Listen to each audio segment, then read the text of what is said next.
Hey, good evening, everybody. Welcome. We're just going to give it like another 5 minutes. Let everybody get settled. No rush.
Do that. To see if Is it working? It should be. it's working here.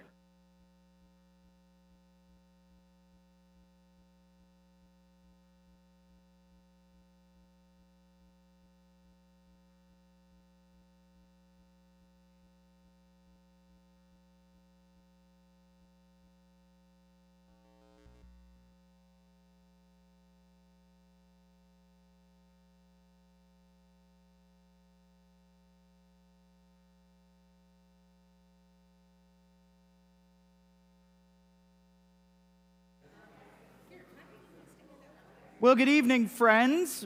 We're going to go ahead and get started. Give an extra 5 minutes. Thank you all for being here this evening. My name is Adam Anderson. I'm pastor here on behalf of all of South Jacksonville Presbyterian Church. just want to say thank you for being here this evening. This is, I looked back, this is our 8th Flourishing Together series event. We are well on our way to double digits. And I want to say thanks. We've got a couple of the committee members that are here this evening. The whole purpose of Flourishing Together is really an idea that we try to tackle in a faithful way. What does it mean to care for our community? Part of that is to wrestle with difficult topics, whether there's ones that affect us nationally or whether they are ones that affect us locally. We have dealt with issues like the war in Ukraine. We have we've worked with 90 Forward to have conversations about race. We've talked about what does it mean to be an open and inclusive church. We've really done a little bit of everything. And so this, in our sort of closing out our fall 2023 season, we as a committee thought it would be good to tackle affordable housing. You know, you can look at almost every single religious tome. It doesn't even have to be Abrahamic traditions. It can be Eastern traditions as well. And one of the things that almost always comes up is a need to care for those who are vulnerable, to care for the widow and the orphan, to care for those who are on the margins. What unfortunately most of those religious texts don't tell us is how we deal with it when we're happy that our own equity in our homes has gone up 30% in the last 3 or 4 years. Affordable housing continues to be an issue, and certainly as the population of Jacksonville and the state of Florida has grown, that has continued to become a more acute issue. I don't know if you know this, and you may mention this, but there is not a single county in this country where somebody can afford rent on a minimum wage on its own. And that's been the case for years, and it will continue to be the case. So the question is how do we help those who cannot afford a place of their own at this point? There are tools, and so we have 3 really great people to talk about it. And if you allow me just a moment, before I got into ministry, this was my work. I worked for the state of Ohio, both in their affordable housing agency. I worked for the Department of Medicaid, and I worked for the Department of Mental Health and Addiction Services as the subject matter expert for affordable housing for the state. So this is one that's kind of fun because I get to be with my buddies that I didn't get to, it's not quite the same. But this is a topic that is very near and dear to my heart. Before I introduce folks, most of y'all maybe have been here before, but if you haven't, our restrooms are in the back on that side as you entered. If you'd like a glass of water or a cup of coffee, there is a machine that does both. It's a miracle piece of technology, and you can grab yourself a cup of coffee or a glass of water. If you need childcare, we have childcare in the back. We will be spending time listening to our panelists, and then we'll be having some time for questions. And so I invite you to ask your questions, or if you have any, just by all means, let us know. So without any further ado, I want to introduce our panelists. The first one, Shannon Nazworth. Shannon is the president and CEO of Ability Housing Incorporated. And Ability Housing has a vision of a society where housing is a right, not a privilege, and all individuals have safe, affordable housing in vibrant communities. She chairs Florida's Council on Homelessness and is immediate past board president of the Florida Supportive Housing Coalition.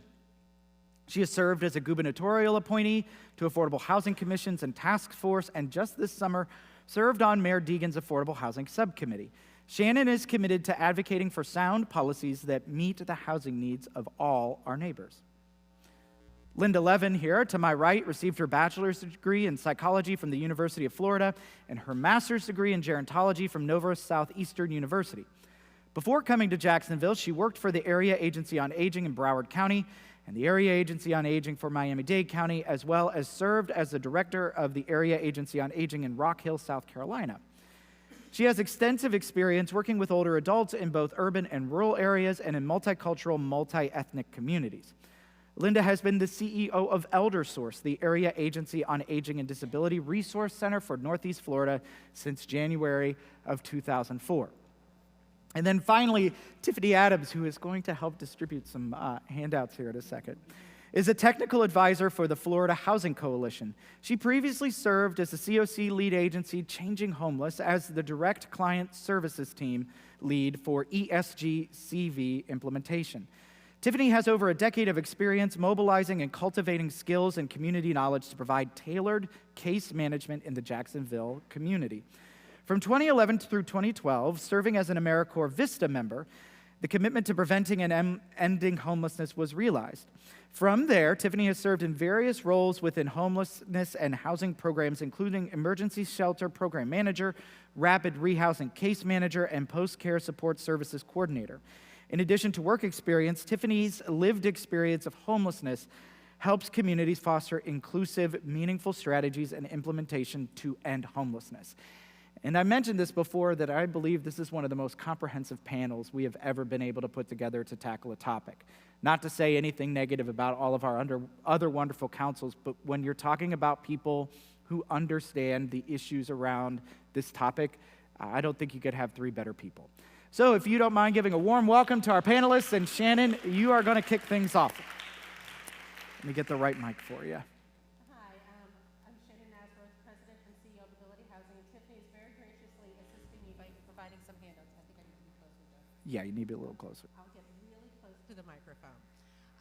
Just so you know who I am and what we do, Ability Housing is a Jacksonville... So you don't have to lean Oh, thank you. You're very kind. Appreciate that. Thank you. Thank you.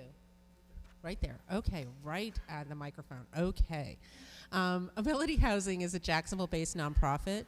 We develop affordable rental housing.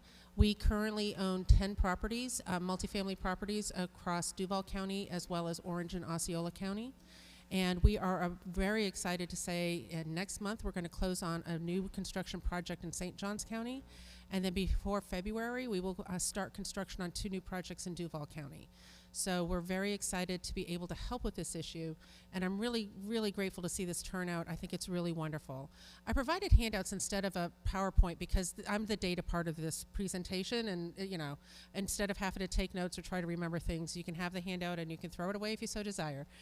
But also, if you have any desire for additional information, please feel free to reach out to any one of us here. We are very happy to assist you and provide as much information as we can. As mentioned in my introduction, one of the things that Ability Housing believes strongly in is enabling our stakeholders and our communities to understand the needs for affordable housing and to give them venues through which they can be champions for that. Because we're never going to achieve our vision on our own, and we want as many people helping us as we can. So with that, I'll just turn to the presentation. Just a quick snapshot of Ability Housing. Our mission, to build flourishing communities where everyone has a home. And as you just heard, our vision. And we really do believe that housing is a right, not a privilege. And we really want a society where everyone has safe, stable housing in vibrant communities. You will notice in both of those the word home and communities is in each, because they are equally important. We all need a home. It's where we raise our children. It's where we go when we're sick. It's where we store all of the things we want. It's where we watch TV way too much. But we all need that, but we need to be part of a community as well. And we don't want just housing. We want housing that enables people to flourish and thrive. So the things that Ability Housing does, we develop housing. We create community assets because we're a nonprofit. We are going to own it for the long term. We want it to be there for the residents and the neighborhood. We implement best practices for both the support services and property management that we provide. We do focus on meeting the needs of people exiting homelessness, so we do have on-site case management and support services for anyone who needs them, whether they were formerly chronically homeless or not. And we work with neighborhood communities to help with neighborhood revitalization. We've been very involved with Out East and the efforts there, and we're also, the property that we're starting in St. Augustine is in conjunction with the Neighborhood Association working on the West Augustine neighborhood. So as I said, we have 11 properties. That's right, we just bought one. We have 11 properties with 785 units of multifamily. We also have some single family rentals, and then we master lease other units through a HUD grant from the Continuum of Care. So on total, over 900 households have a roof every day because of Ability Housing. Our portfolio is valued at over $1 million, and the projects we have in development are valued at over $130 million. Now I'm going to move to the part that you're really here to hear about, housing. And I wanted to start with why. And for us up here, we know why housing is important, but I always try to remember that not everybody is living in this world, is connecting these dots on a daily basis the way we are. The reason why housing is so important is, first and foremost, it is where we live and raise our children and recuperate when we're sick and store our things. But even separate from the individual and their need and their ability to thrive as a family, our community needs everyone to have an affordable place to live. If we don't have an affordable place to live, our schools struggle because children rotate frequently. If they don't have stable housing, they're moving around to different schools. They have trouble building bonds. They have trouble with their education. God forbid they're homeless and they have no place to do their homework at night, or they don't have access to quality, and it's an unsafe neighborhood. They do have a home, but it's unsafe, and they're unable to do and study at night. These are things that impact all of us long term, because we are all going to retire one day and need those kids to have good jobs to pay our Social Security. So it's really in our enlightened self-interest to make sure all of the children in our community live in a thriving home so that they can prosper as adults. It's also very important to economic development. The Chamber and Jax USA will talk all the time about the need for affordable housing, and when you're trying to attract businesses to a community, you have to have the workforce, but the companies want to know that that workforce can live nearby where they'd be working. Healthcare is critically important. For us, it's kind of a given, but honestly, it's not just homelessness that will have negative impacts on healthcare and health outcomes, although it definitely will.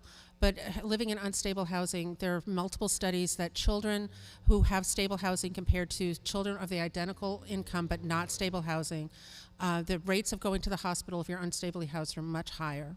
The rates of illness like diabetes and things like that later in life are much higher. Adults who don't have access to stable housing are making choices between, do I buy the medicine, do I pay the rent, do I eat the food that I want to and should eat, or am I going to get the cheapest thing I can possibly find and it's ramen noodles one more night? It really, really has massive impacts.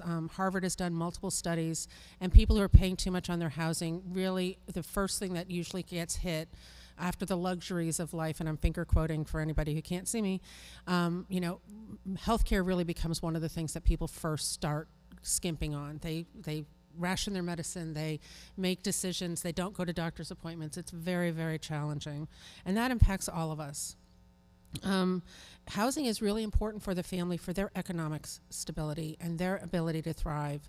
When people have unstable housing and are moving around a lot, they tend to move jobs as well. So it's important for the small businesses. I cannot tell you how many small businesses have talked about unstable workforce because the people are moving. But it's also the individual. They don't ever get to the career where they can earn more money. They're just going from one job to the other.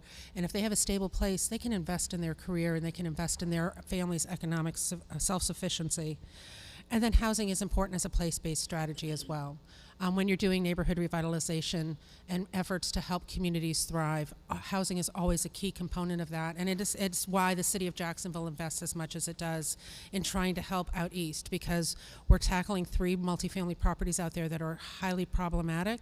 And if successful, we're really going to make major impacts on that neighborhood and the crime rates over there. So we're very excited collectively. When I say we, that is not Ability Housing. That is the collective we working on out east. To get to some of the data, there's just a few graphs here, and this is really why I wanted to provide handouts, because I thought the visuals give it to you. We are losing affordable units. We're seeing construction all over the place. I was talking with some people before we got started. There are apartments going up everywhere, but they're not affordable.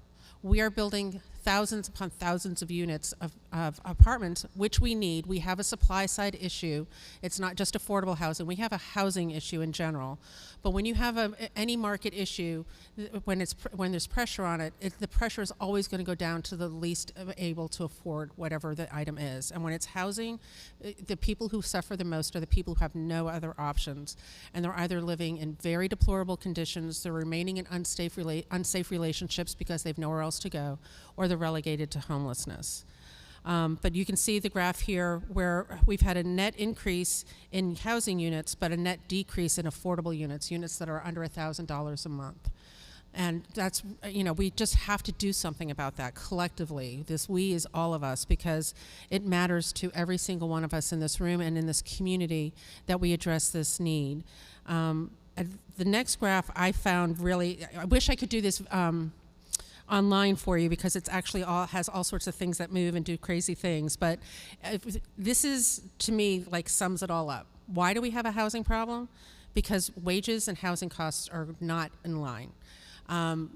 Even going back to the 1960s, Harvard has done multiple studies on the rate of housing cost increases compared to wages. The Center for Policy and Budget just did this analysis this year and comparing renter median household income, so only renters, with the median rent, including utilities. Housing has gone up 19% since the 2001. Wages have only gone up 4%.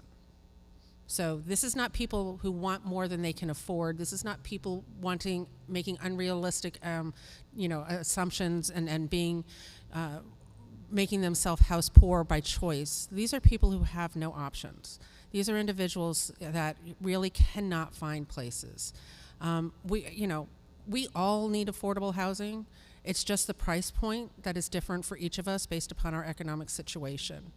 But our market is not creating housing that is affordable for people who have minimum wage jobs or who have sick children and can't work full time or can't work 2 jobs. We just don't have, it's not that they're making poor choices. There is not a housing option out there for them. So we have to collectively figure out how we help them get into stable housing. And then just to make it easy, I just took a random security guard because I was dealing with my property management company talking about security this afternoon, so I figured we'll go with security guards. Median wage for a security guard versus the 2-bedroom rent in the Jacksonville market. And they have spending over 50% of their income on their housing. If any of us were spending over 50% of our income on our housing, unless we were Bill Gates and had a lot of, that 50% was like a really big number, we would be having major problems. And this with that 50% or less than 50% remaining, they have to buy all of their clothes, all of their food, pay for the car, pay for the insurance, pay for the doctors, pay for the medicine, hopefully pay for education for their children or themselves. That it just doesn't spread, and we all know how prices are going up. So I just wanted to, those are some of the stats. I tend to be more conversational than data dumping, but I know we're going to do questions and answers afterwards, but I'm very happy to take any questions. But also my information is here. Please feel free to reach out anytime if you want to learn more or want a tour of one of our properties. We would be very happy to show that to you. And Linda's going next. Yes. Oh. So, Shannon, thank you for that sort of 30,000-foot view. One of the things that we talked about is there are many different faces of the people who need affordable housing. But oftentimes, when we get into sort of rhetorical conversations about it, we almost can typify folks into, and I think you brought up this point, is it's not by choice. And I think often the rhetoric leads us, well, people have made bad choices in their lives, and so that's why they need affordable housing. But one of the things as we talked is we recognized, well, there are a lot of faces that are out there that may have a little bit more gray hair than they used to, maybe fixed income, and life changes. When we were in seminary in Austin, one of the things that really shocked us as we were there is there was a massive increase in home prices, especially in East Austin, which used to be one of the most affordable and also predominantly minority-owned neighborhoods. And so as equity went up in homes, so did taxes. And as a result, people who were on income fixed budgets now could no longer afford their homes, often if they even owned them outright. And so while they may get double their equity, that equity then gets funneled into a new home. It gets funneled into the transportation needs that they have, and so that equity just disappears. And so we asked Linda to sort of give us a sense of, from a senior perspective, because area agencies on aging, their task is to be advocates for seniors. What are the issues of affordable housing that seniors are facing, and in particular here in Jacksonville? So thank you, Linda. So right there. You got it. Okay. This is not at all intimidating. Right. Hi. Good evening, and I'm so glad to be here. Shannon's got great, what a wonderful resource in our community. We're so thankful to have her in Jacksonville. Let me tell you first about area agencies on aging. ElderSource is one amongst over 620 area agencies on aging around the country. We each cover a very distinct area. So my agency, ElderSource, covers 7 counties in Northeast Florida. And we all do very similar work. We get state and federal dollars, and we contract with local provider agencies in our communities who deliver the services. And all the services that we deliver through those provider agencies is to help older adults and caregivers live and age in their home and community, and either prevent or delay them having to go into a long-term care facility. So that is our mission, and that is to help people age with independence and dignity in their home and community. We manage those dollars, and we make sure that those taxpayer dollars are well and appropriately spent. So this is why, I'm here as an advocate and an area agency on aging, is because our goal, our mission is to help people stay in their home and community. And that's getting harder and harder as costs go up. So the first thing I want to do is I'm going to share only 3 statistics with you. Mine might be a little bit dated compared to what Shannon had, but it's what I was able to get my little hands on. As of 2019, nationally, over 10 million households headed by an individual age 60 or older spent more than a third of their income on housing costs.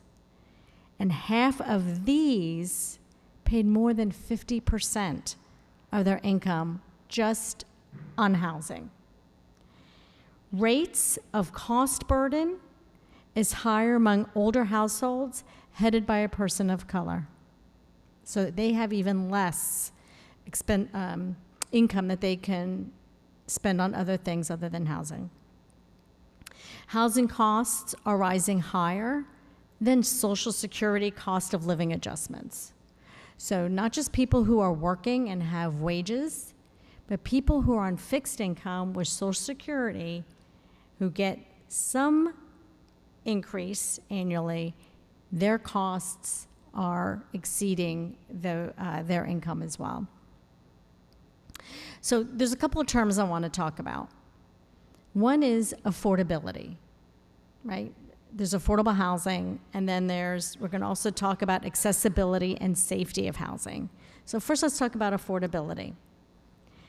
Affordability broadly indicates housing costs that are sustainable in relationship to household income and to spending on other things like food, healthcare, and other necessities, all of which those costs have also increased, right? We know gas has increased, we know eggs have increased, milk, everything has increased. Income has not kept pace.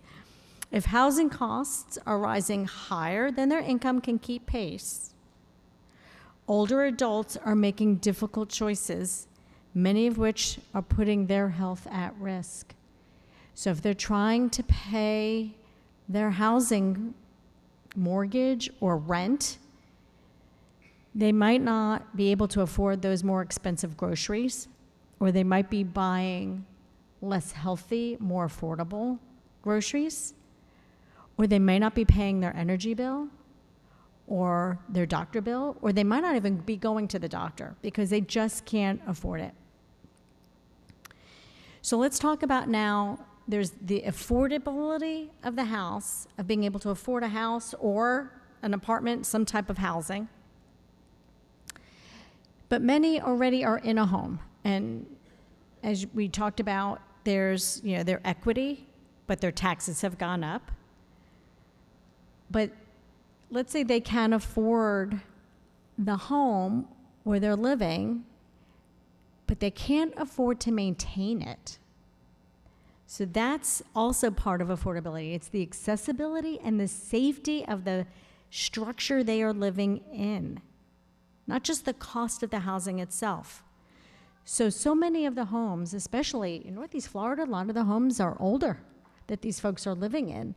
They may have lived in that home, they may have raised that home over many years, over decades. It may even have been in their family for a generation or more. So their homes are also aging, which means they're in need of repair. And as they're aging, also in need of modification so that they could stay in their home, because they're not going to be able to afford to go someplace else because the cost of housing in the community, they can't afford that move. So they're staying in unsafe homes, either because they need adaptations or because they need repair. So we see seniors, unfortunately, we see older adults every day with floors falling through, with roofs with holes, with tubs they can't get in or out of. So if they can't get in or out of a tub safely, they're either becoming a fall risk by trying to get in, or they're not getting in and they're not able to take care of their own hygiene. So it's affecting their health in very serious ways. Ramps that might need to be built because they don't have a low threshold. Older homes, you see many in our area, just driving by here, every house has steps. If they can't navigate those steps as they've aged, they may not be able to afford the ramp that they need to get out, which isolates them. And isolation is deadly. You don't think so necessarily, but it is. When people are lonely and they're isolated, they're depressed, they don't eat, it's unhealthy. But these are the things that are happening. Not only are they isolated, they're not getting to the care they need to help them stay healthy. If their kitchen is not maintained, if they have old appliances that they can't afford to replace either, because, again, the taxes or the mortgage or whatever they're paying for in the way of housing, they're not able to cook. They're not able to keep meat food or insulin refrigerated. Older adults who can't afford to pay their energy bill because energy costs have gone up are going without air conditioning in the summer and going without heat in the winter. And as you age, you are more susceptible to those temperatures and falling ill. So housing affordability, which includes the structure, the owning, the paying of the rent, the mortgage, the taxes, but also all those other housing costs. So affordability, accessibility, and safety have a very serious impact on the older adults in our community. And when it's affecting their health, it's affecting, as Shannon said, it is in all of our best interest because their health care goes up. It just impacts the whole community. They're not able to volunteer. They're not able to engage in community. So it's a very serious impact on them and on everybody. The fact, I'm going to finish with this, and this is all, a lot of the data that I shared is from the Joint Center for Housing Studies of Harvard University. The fact is increasing cost of housing and the lack of housing that is affordable, accessible, and safe impacts other social determinants or social drivers of health, such as lack of economic stability, lack of affordable and nutritious food, inability to afford health insurance or care or transportation to health care, having to live in higher crime areas for older adults, increased fall risk and injury, increased susceptibility to hot and cold weather, as I mentioned, likelihood of isolation and loneliness is increased, affecting their physical, mental health, and well-being. So you can see why it's so important, and it's everybody's problem. It's children, as Shannon mentioned, it's the working adult, but it's also our older adults who we might think are secure, but they're not. Thank you for that, Linda. That was great. One of the things that we've worked really hard as we've built these panels or these lectures is we try to personify an issue. Oftentimes when we hear sort of the scuffle amongst people, it's often because it feels very abstract. It's a lot easier to yell at a problem when it's not attached to an individual or it's not attached to somebody who has walked through those things. And what's really cool is, I just had a chance to meet Tiffany. And I think what's nice is, not only does she do this work now, but part of her story and part of the stories of people that she is going to bring with us today show the impact of what affordable housing can do to change lives. So I'm going to turn this over to you so that you can run the slide. You just got to swipe your finger on the slide there. If you need help, I'll help you out. But so Tiffany, thank you. And I'm going to turn on your mic as well. All right, should be ready to go. Good? We're good? You can hear me? Okay, great. Just this past Sunday afternoon, I decided to go to a co-working space in downtown Tampa.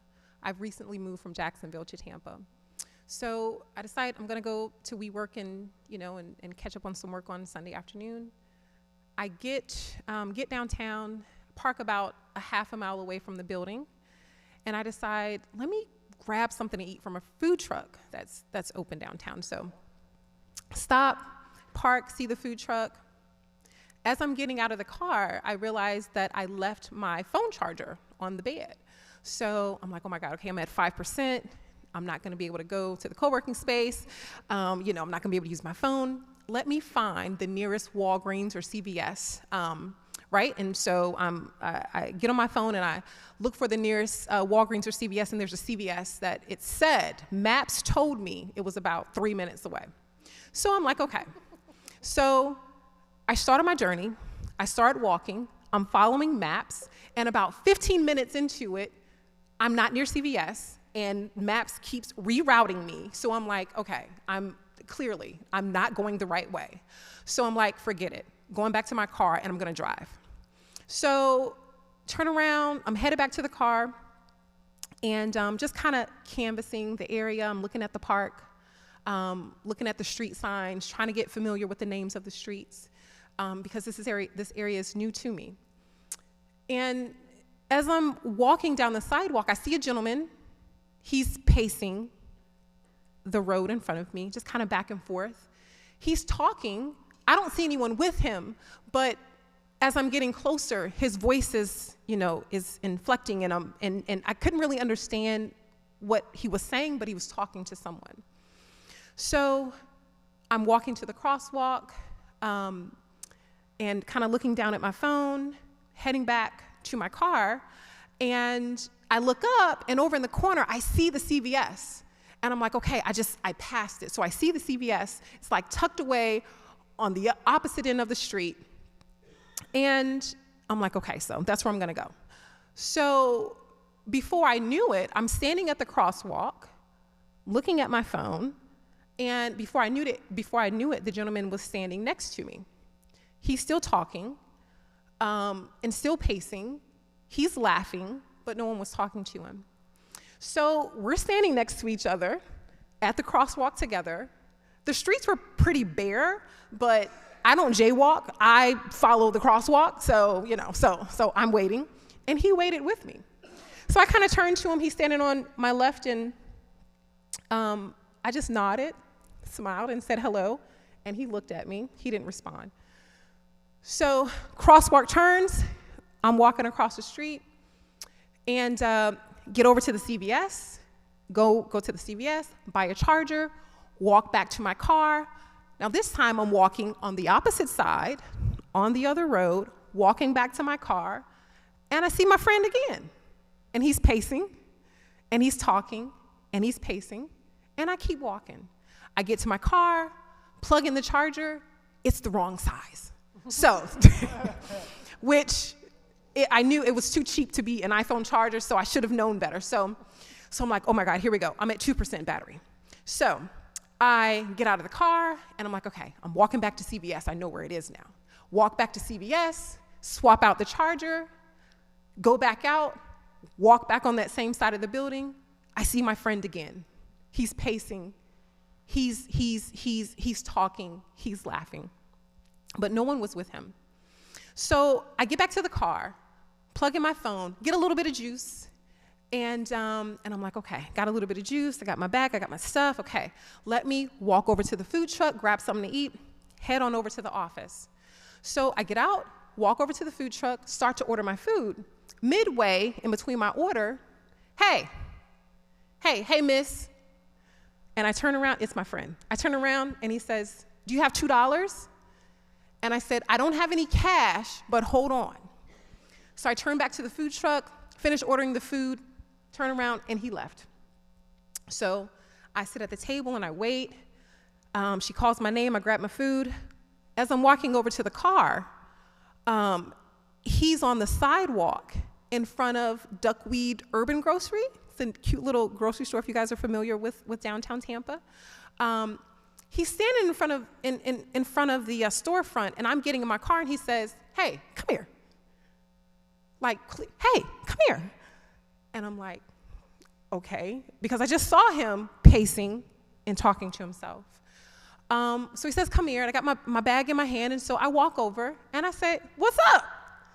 And he says, can you get me a twisted tea? And I said, what's a twisted tea? And he said, you don't know what a twisted tea is?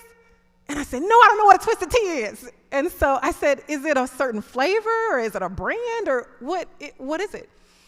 He said, you don't know what a twisted tea is? And I said, I don't know. I said, is it a drink? And he's like, it's a drink. So I'm like, all right. So I'm like, sure. So go into the store, have my food in my hand, walk into the store, and I'm walking around, and I'm looking for a twisted tea. I don't see a twisted tea. So I go to the cashier, and I said, can you tell me where the twisted teas are? And she said, with hesitation, is it for the guy outside? And I said, yeah. And she said, I'm sorry, I'm not gonna be able to sell that to you. And I said, you're telling me I can't buy a twisted tea? And she said, not for him. She said, we're trying to get him to go away. And if people keep giving him things, he's gonna keep hanging around. So I stood there, and I'm thinking about, okay, my name is very important to me, my job is very important to me, my kids are very important to me, so the way that I respond to her right now, like I'm just, like all of that was going through my mind. So, so I say, okay, there's a gentleman, he walks up to the register, he's paying for his things, nice clean haircut, nice shoes on, looks like, he lives in one of the condos downtown. He's paying for his things, and he interrupted the conversation and he said, I know that guy by name. Trust me. We've all tried to help him. Save yourself the headache. All he has to do is call 211. If he calls 211, he'll get free health care, he'll get free housing, he'll get free clothes, he'll get free food. He just needs to make the call. And so as he's telling me this, I'm just kind of, I'm biting my tongue, but I'm shaking my head, and I'm like turning away. And then I say, I understand. I work in social services. I'm very familiar with 211. Yeah, and he says, well, you know how they are.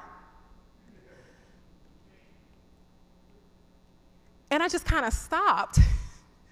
He paid for his things and he walked out. So now I'm trying to decide, do I even want to spend money in here?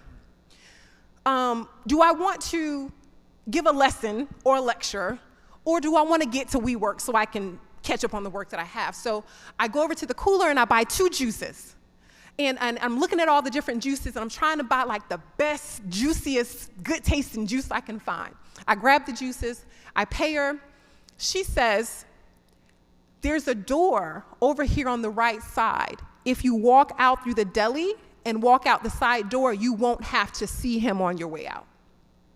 So I looked at her and I smiled and I grabbed the bag and I walked out the same door that I came in. My friend's standing outside and I said, hey man, she wouldn't let me buy the twisted tea. And he's like, I figured she'd do that. And he said, well, there's another corner store. And I said, no. I said, we're not about to walk downtown to find twisted tea. But I got a juice. I got you some juice. So I pulled the juice out the bag, and I'm like, would you like a juice? He's like, I don't need that. That's not what I need right now. I said, you sure? That's not what I need right now. But thank you for trying. And he said, dap me up. I don't know if a lot of you, know what that means, but shake my hand, dap me up. He extends his hand. His hands are black. His nails are dirty. I have my food in my hand. So, I'm like, and I'm a germaphobe. I'll just be honest with you. So I'm like, so I grab his hand and I'm like, have a good day. I go back to the car, get to the office, do my work. On Monday, yesterday morning, I started to think about the gentleman at the register saying, so you know how it is. You know how they are. And it made me think about, yeah, actually I do. In 2008, I remember calling 211, and I couldn't get an appointment for 2 months out for rental assistance. I remember it being my first time needing assistance, coming from a military family, being freshly divorced from a military man, having 3 children, and for the first time needing help and not being able to get it when I needed it. So yeah, I do know how it is. When I'm given the opportunity to, can I get up? Yeah. Okay. When I'm given the opportunity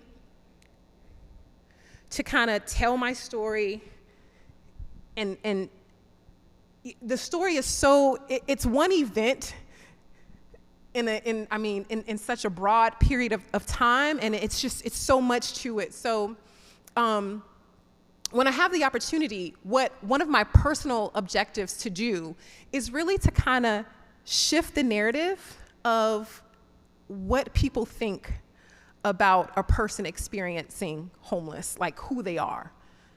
I want to shift that. So anytime I can plant a seed to contribute to the real narrative of people that have experienced homelessness, are people that grew up as Girl Scouts, because I did. There are people that were on the volleyball team in high school, some of your friends, or some of you, because I was. There are people that played basketball in high school, like I did. There are people that have parents, like you do. So I'd like to introduce you.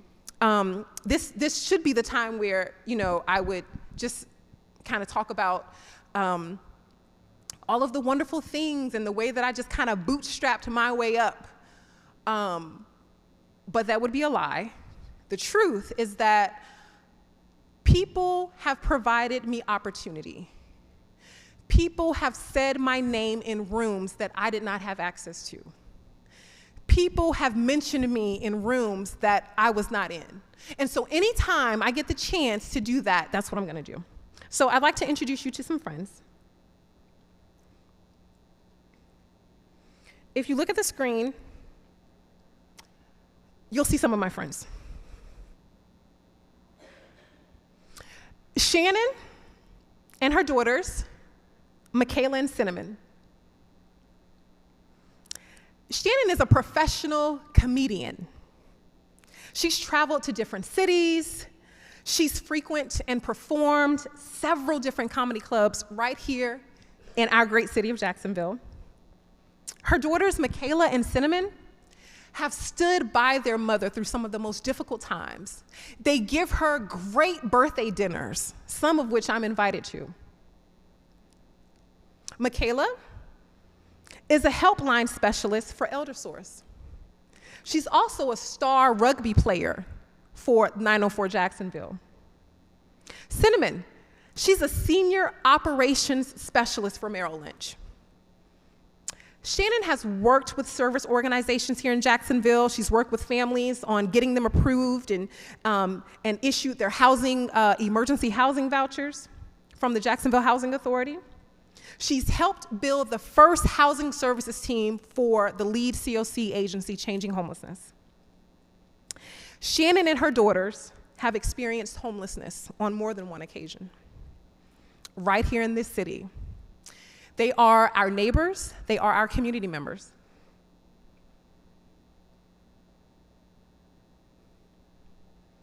Meet Ashley. The picture on my left, on your left, This is Ashley graduating with her MSW in 2016. The second picture, you'll see there, she started hosting events and creating spaces for therapists of color to connect on issues that only they would truly relate with.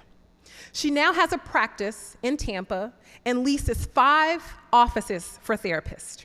Her company is called That's Crazy. Ashley also experienced homelessness at least 3 different times in her life from the time that she left home. Her latest episode was from 2008 to 2010.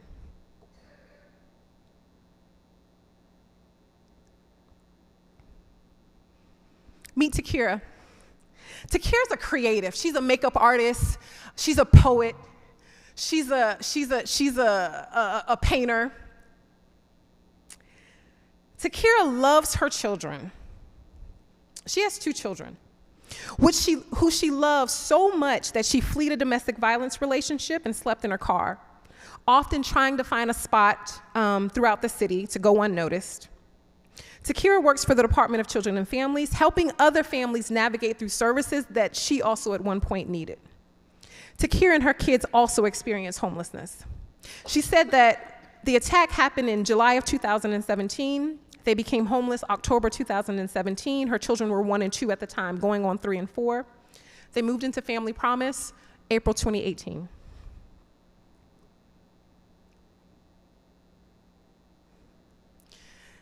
These kids,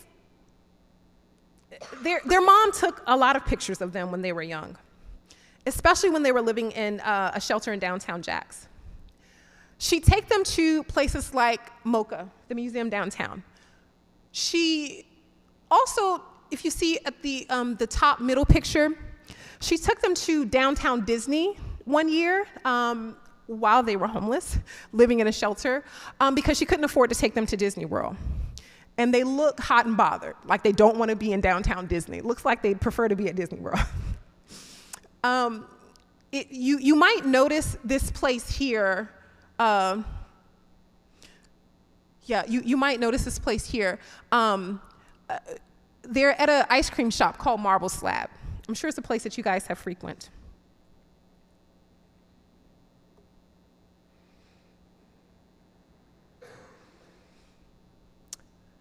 Here's another picture of those same kids. The children are Isaiah, Layla, and Elijah.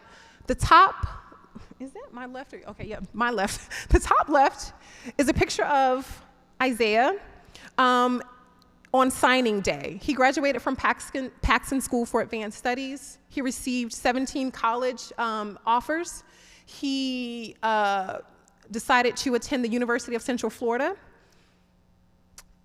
Down on the corner, that's Layla. She recently moved to Miami to attend FIU. On the other side is all 3 kids. Oh, okay, the video's not gonna play. Those are my kids. Isaiah, Layla, and Elijah. In this picture, over on the right, 2010, July of 2010, that's them taking a picture the month that we moved out of the shelter, out of Community Connections, and into our first apartment after navigating through homelessness. I like to say that, my kids are a product of opportunity. Not because I've been a great mom, not because I've been the best mom, not because they're great, they're perfect, and I've done everything right. I simply have been blessed to have opportunities, to have people like Sarah Mitchell with UCOM, to have people like Beth Mixon at Family Promise, to have people like Shannon Nazworth, to have people like Dawn Gilman, Kim Govan, Alexia Moss say my name in rooms that I didn't have access to. Affordable housing provided me the opportunity to breathe. My first affordable housing unit was Renaissance Village over on the east side. It was a 3-bedroom. I was working full-time for Community Connections at that time. My rent was $425 a month. That was the first time that I could breathe. That year, I went back to school. I obtained my aesthetics license. A few years later, I opened up a studio, a skincare studio in downtown Jacksonville, and my children are flourishing. But they only did it because I had the opportunity to breathe through affordable housing. So that's all I got for you.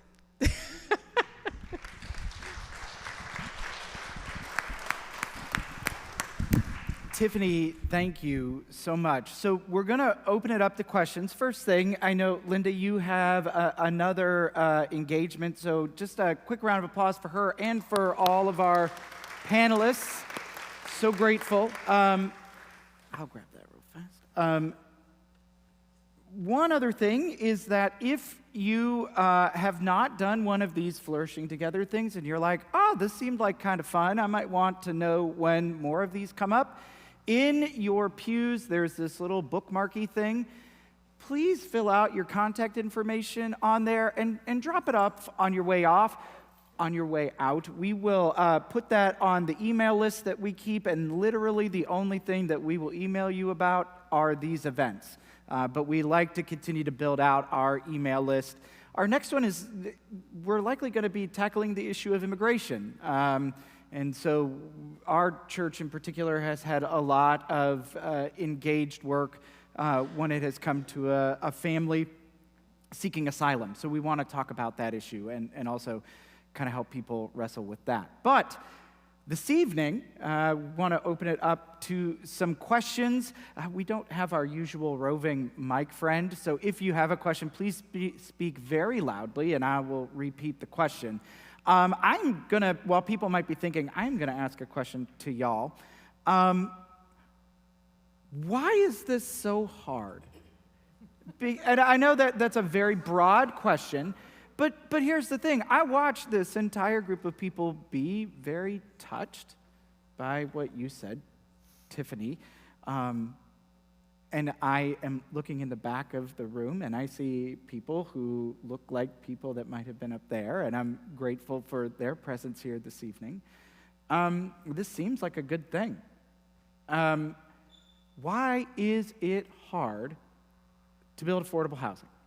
And I'm going to get the mics running here. I realize I am giving you a very hard question to start with. You know, call it pastor's privilege, I guess. You start because you're going to be able to talk from the financial perspective. There are several reasons why affordable housing is hard. The first one, and total candor, it's about choices.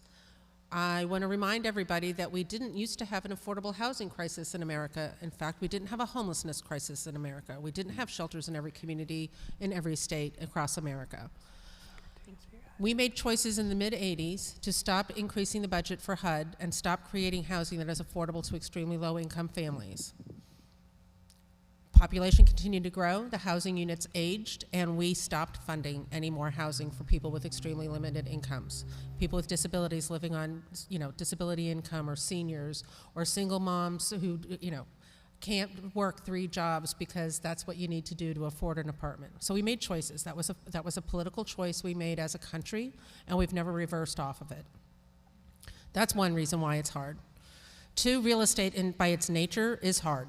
I mean, it just is. We all know real estate's not an easy business. Affordable housing is light years harder. The funding mechanisms are incredibly complex. They're incredibly oversubscribed. We don't fund affordable housing as much as we need to. We make choices as to where to put our money. A budget is a moral document, and our communities, our city, our state, and our country choose not to put money into housing. Another reason why it's really hard is people don't want it in their neighborhood. Thank you. We have had multiple times where we needed to rezone a property or just needed a simple form signed. And sometimes it's only 7 people, but it's the same 7 people who come to every committee meeting and every council meeting, and we don't want those people in our neighborhood. They've learned not to say that on the record now. So now they claim it's about traffic and school capacity, and that's why we really can't add any more people to our neighborhood. The traffic will be so bad. It's just terrible. The school capacity is so limited. It's not about those people. It's just our community can't absorb any more humans, even though they've been having a declining population. Nobody comes, or very few people ever come and say, no, our community needs this housing. We have a school that we were rezoning in partnership with a school district where it's a closed school, and we're going to tear it down and build affordable housing there, and the school district was helping us with the rezoning so we could do that. And one of our city council members became one of my heroes in the world because he stood up and he said, there are 7 people in this room who don't want this housing. There are 7,000 people outside this room who need this housing. We can't only listen to those in the room. We need stakeholders like you to come and say it's important. We need stakeholders like you to tell your elected officials this is important. They need to make budget choices, but they also need to just make moral choices. If it's only because those people will be the ones living there, that's the only reason you don't want the housing, that is not a legal reason. It is not a moral reason to decline somebody a place to live. We give a lot of lip service to affordable housing. The Biden administration was huge on affordable housing. It was one of their priorities. Congress has been talking about affordable housing for the last couple of years. COVID totally went against everybody's expectations with regards to how it would affect housing markets. Nobody is funding affordable housing. That's why it's hard. Yeah, I'll just piggyback off of one of the points that Shannon made. From my perspective, it is definitely the mindset of the community members about who their neighbors would be, because the people that are making the comments don't need affordable housing. So if affordable housing is brought to their community, it's a matter of, who really them feeling that the community will be devalued. That's from my experience. I need affordable housing. I work for an affordable housing organization. I've been working in this sector for over 13 years. And although I've been able to move to different agencies and increase my income, my responsibilities, it's all been relative. I mean, I haven't gotten rich. I haven't, although my income has increased, so I have 2 adults in college. My car insurance is, you don't want to know what my car insurance is. It's just life. So, I might look like someone and maybe sound like someone that you wouldn't mind having in your neighborhood, but if you do not know the people, meet them, know their story, listen, then kind of that stigma and that stereotype will just continue to perpetuate throughout the community. So in our world, if you're paying over 30% of your income on housing, then you're rent burden. And I lived at Renaissance Village for 5 years, the best 5 years. They had to pull me out because I was earning more income. I just, was like trying to get a better job and just trying to do the best with the opportunities that I had. So I had to go and make space for someone else. So I moved from there into an income restricted community downtown. And this was like 2017. And I want to say it was like a 80% AMI unit. I was paying like $890 for a 2-bedroom. And I was able to stay there for 3 years. And I moved out like a big girl and went back into market rate. And I've been back in market rate and I'm back rent burdened again. So, yeah, I can keep going on. So yeah, well, and that's great. And I want to have, and we'll open up questions. But I think it's important because this 30% guideline has been around for decades. Yeah. Right? This is a standard that's been around. I mean, we're getting close to 100 years that this has been the standard. And I want you all to think about the fact, even in your own lives, that if you are paying more than 30% of your income for your housing, you are burdened by your housing. And so it should be a flag for all of us. And sometimes I think we want to take a step back and be like, well, but I'm not like those folks who need affordable housing. Right. It's like, no, you are.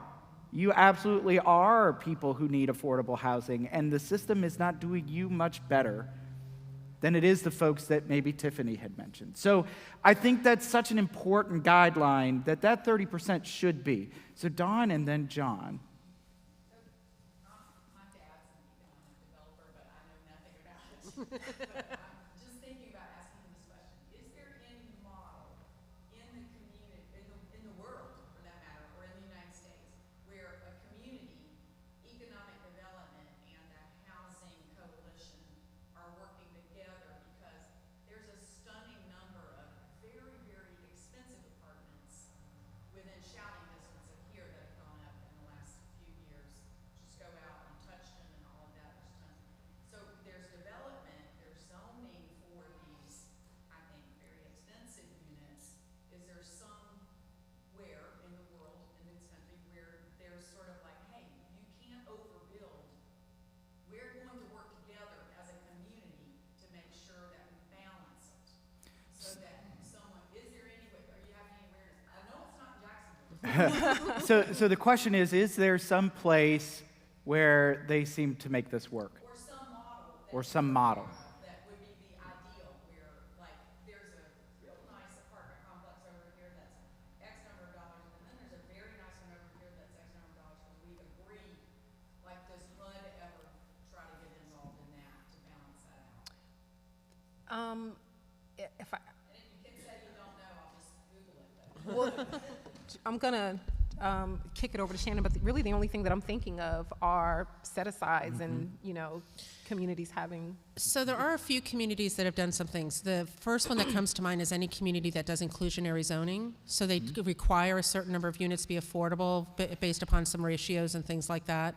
And they have seen success because the housing is built alongside of the housing. It's just the same housing. It's just they have to have X number of units affordable, and they're still making a whole crap ton of money, so they're doing okay. New Jersey has an interesting state law, and I honestly don't remember the entire generation of it, how it came to be, but basically no community can deny affordable housing. They have to have adequate affordable housing in every community in New Jersey. It's because of a lawsuit. I don't know if you remember it, but I would have to look up all the particulars. I used to know a whole lot more than I know today. So in Europe, they do. They call it social housing. Yeah. They just invest. But they have a totally different concept of the social net, and they have they're not into, the same philosophies regarding economics that we are in America. I was just reading something about, it's a fundamentally different view of economics and the role and how you address equity and equality through economics. So, but I can look into the New Jersey model for you, but the most prevalent that I know of is inclusionary zoning. Yeah. Yeah. So John, you had a question.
Right.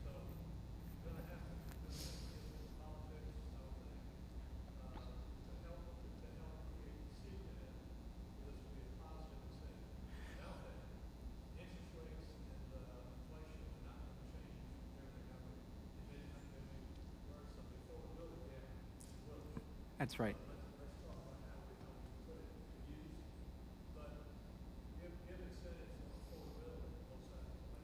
So, and I want to mention this because this is actually something as a panel, as we were prepping, we talked about is, I mean, listen, I'm sure I could bore you to sleep over the next couple hours to weave you through all of the development side subsidies that are available by HUD, USDA, the Treasury, and how they're implemented, different percentages of tax credits and what they mean. We could go on for that forever.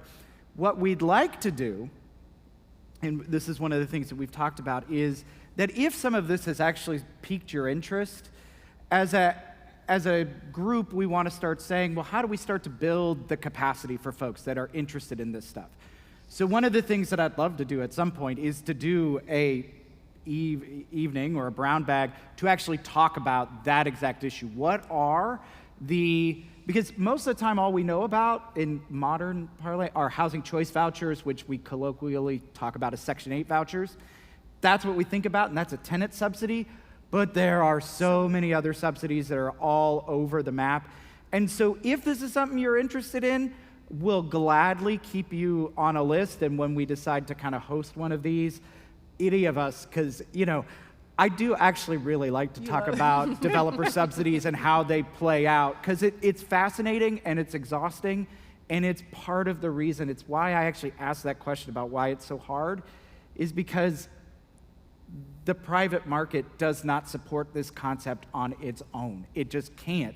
If you're trying to maximize profit, the idea of putting developer set-asides at 80% or 50% of the area median income, by nature, you will not maximize your profit. And so you have to create some sort of government subsidy in order to balance that out. And so that's where the game continues to have to be played. But I would love for us, so please, keep in contact and we'll make that happen.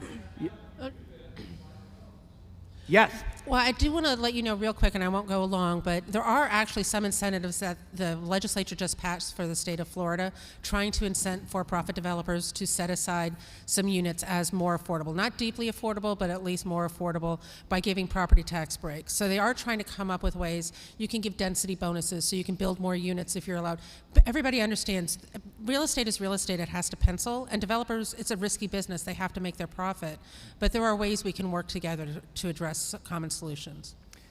I'm going to keep working my way around. Yeah, go ahead. Are there any local, like county-wide organizations that give incentives to landlords to provide affordable units, like on an independent landlord level, like mom and pop, where they can opt in, say, put me on the list, I want to put somebody in a unit, and then they get not even tax subsidies or credits, but sometimes like cash incentives, like security deposits or whatever, that lets somebody to make their unit affordable and to make it sustainable for their business.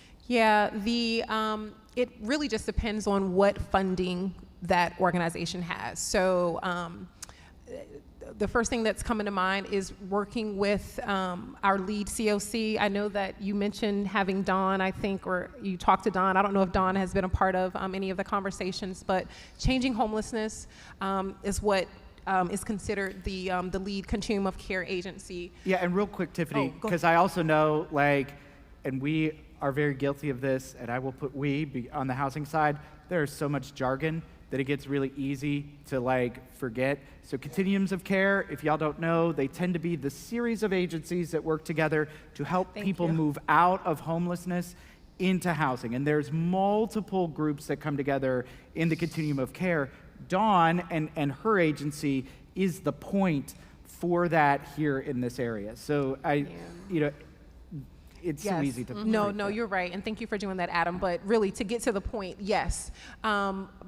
Just for example, when we were working through the Emergency Solutions Grant for the coronavirus, we were able to provide landlord incentives. So if one of the clients, were denied, which was just going through the application process traditionally, we were able to give, I think it was like up to a $2,000 landlord incentive, and that was aside from the security deposit and the first and last month's rent. So and I don't want to put Beth on the spot, but with those grants, the organizations really have to be in compliance. So there are certain things they can pay for, and some things that they just cannot. So the more flexible funding that an organization has, the more that really they can do with that. Changing Homelessness developed what they call, or what we call, a housing services team, and their job literally was to go out and find like landlords. No lie, like an hour before this this engagement, I had a landlord text me that I had a relationship with a working relationship with him when I was working for Family Promise, and he texted me and he said, "Hey Tiffany, I have a tenant that needs some rental assistance. Does your agency still do that?" He doesn't know that I don't work in this space anymore right now, but building those relationships with landlords, extremely important. And so yes, there are. It's really just a matter of finding out which agency has funding to do what. So, Aaron, did you still have a question?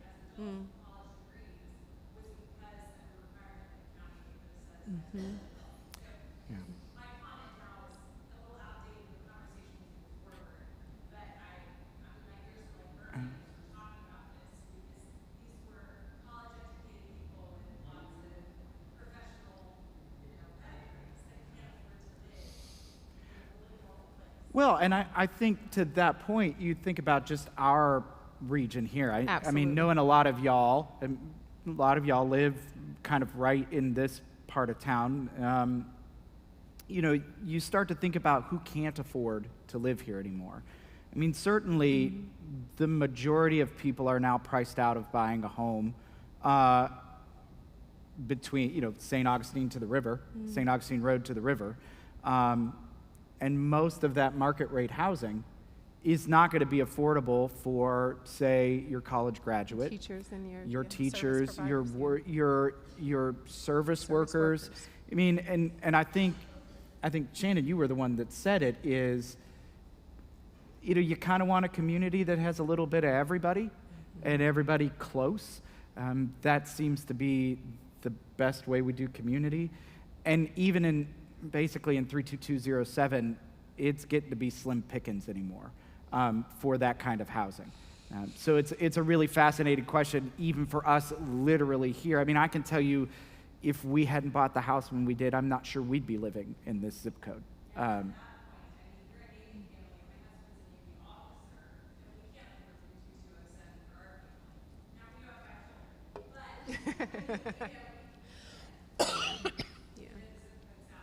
Yeah.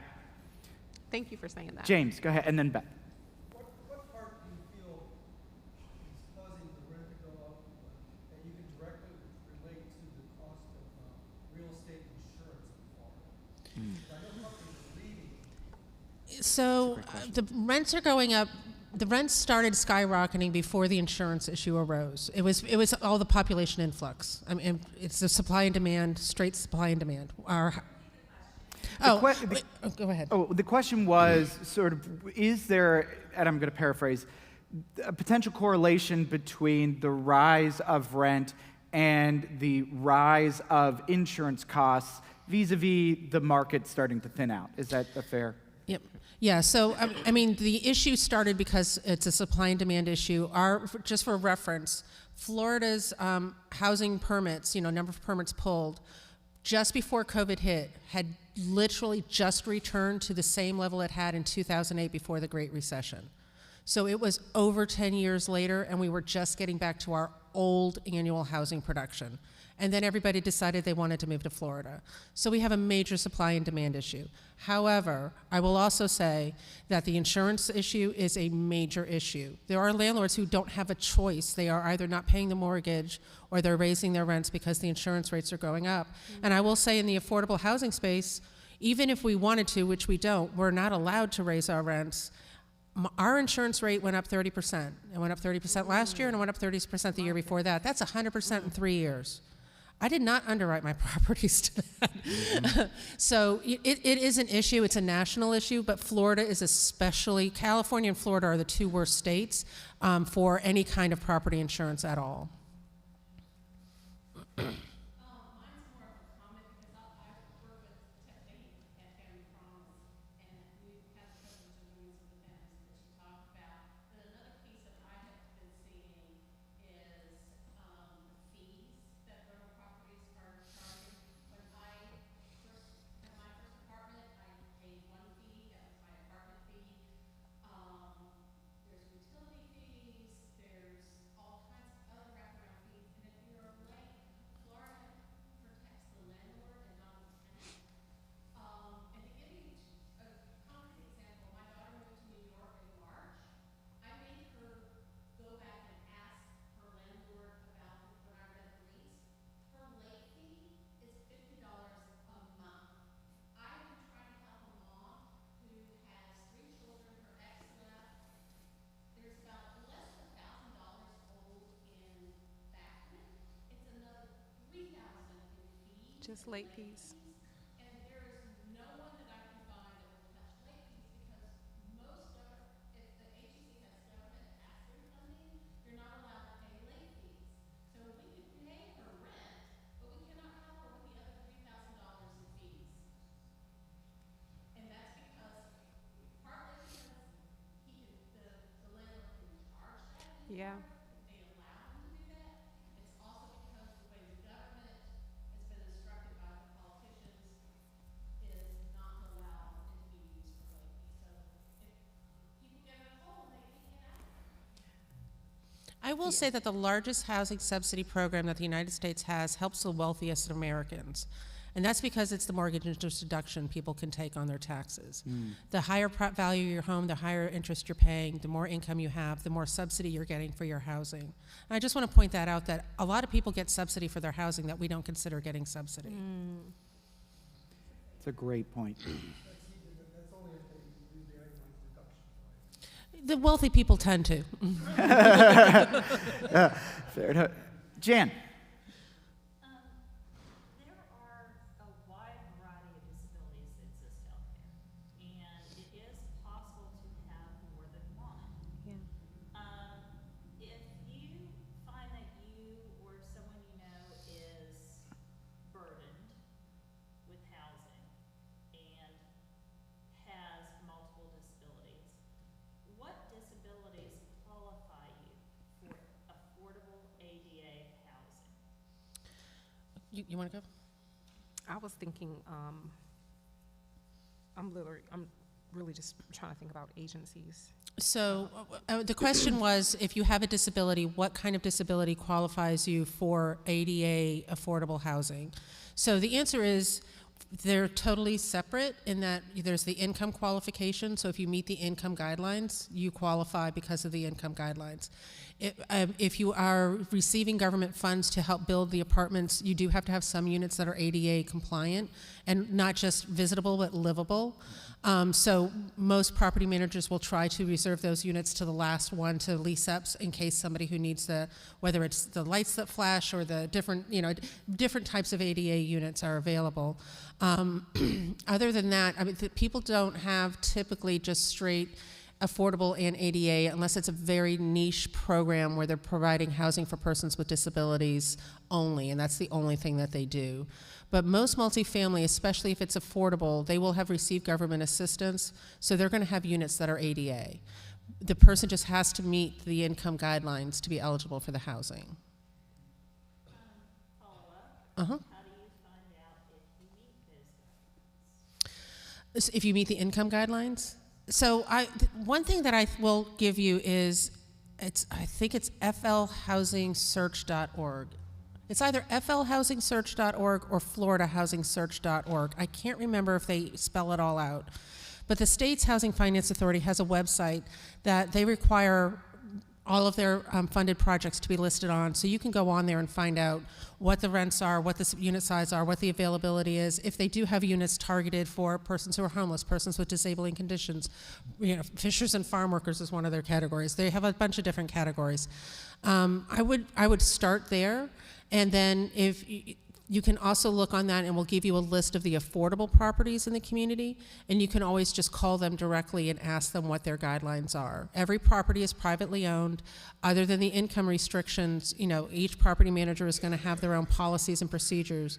Although I will say, to their credit, the State Housing Finance Authority did mandate that for the extremely low-income units that anybody builds, that they had to have certain criteria in their screening criteria because people were having trouble getting into the units, and so they mandated that they have amended screening criteria, which basically has meant that the property managers are not going to have a criteria for this and a criteria for this. So that criteria, which is much more loose than the standard landlord criteria, has been opened up to all people moving into the affordable housing. So to their credit, they are trying to address some of the barriers. The only thing that I would add to that, just kind of coming from a case manager's heart and perspective, is allowing someone to help you connect with the lead agency. Look at organizations that work with people with disabilities. They know what they're going to know. They're going to have relationships with the property managers. They're going to have, I know one organization, one community, Lofset La Villa, managed by WRH. They have a partnership with ARC, and they hold units aside, and ARC has to refer clients into those units. So it's a lot of footwork to kind of navigate. So working with or contacting an organization that specifically works with people that have disabilities, their whole goal is to make those connections for you. So And so those would include places like Centers for Independent Living, Absolutely. or area agencies on aging, Yeah. or some of those places. Again, if you've not been engaged in that world, there are these places in Jacksonville whose task is to help be that point of care for folks in these varying situations. And I would also say, like Catholic Charities has a lot of rental assistance programs where they would know a lot of the landlords or the programs that are out there. They may have a knowledge of things about ADA units as well. 211 is a resource. You can call it and explain your situation, and they can at least tell you the different agencies. Yeah. They can't answer your question. They can provide you resources to find the people that can answer your question. Any other questions this evening? We're just about out of time, but if we don't have one, I'm going to ask one more question. And that is, first off, this is a wonderful turnout for affordable housing, and so thank you all for being here this evening.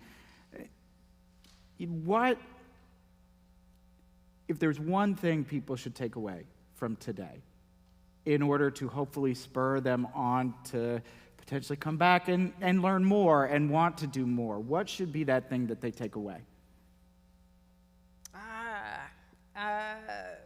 First thing that comes to my mind is something that I like to call pass the mic. Pass the mic to a person that you may not, maybe you engage someone with lived experience, maybe you engage someone that has had to navigate homelessness here in the city.